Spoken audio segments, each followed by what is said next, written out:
দায় তো কাউকে একটা নিতে হবে, কেউ না কেউ তো দায়ী এই ঘটনার জন্য।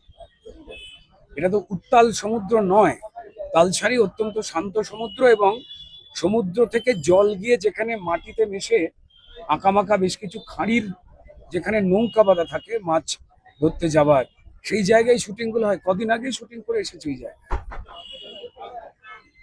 এটা তো হতে পারে না। তার মানে সত্যি একটা তো গল্প রয়েছে, সেই গল্পটাকে কেউ কি চাপবার চেষ্টা করছেন বলে এতগুলো উপগল্প তৈরি হয়েছে, নাকি যাদের গাফিলতি রয়েছে তারাই এই গল্পটা তৈরি করছে যাতে তাদের দোষটা ঢেকে গিয়ে অন্য কোনো গল্প বাজারে ছড়ায়, মানুষ জানে। এ প্রশ্ন কড়াভাবে উঠছে। তাই কড়া তদন্ত হওয়ার দরকার রয়েছে, নিরপেক্ষ তদন্ত হওয়ার দরকার রয়েছে।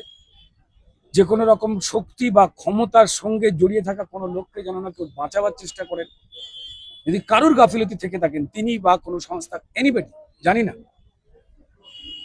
যদি তা হয় তো তাহলে আমাদের যে কোনো শুটিং করতে যাওয়া টেকনিশিয়ান ভাই বা আর্টিস্ট, তাদের সঙ্গে তো এই ঘটনা ঘটবেই। যে জায়গায় নিরাপত্তা আদপেই আছে কিনা, বিপদ লুকিয়ে আছে কিনা না জেনে সেখানে আর্টিস্ট আর টেকনিশিয়ানদের আমরা পাঠিয়ে দিলাম, নামিয়ে দিলাম, এটা হতে পারে না।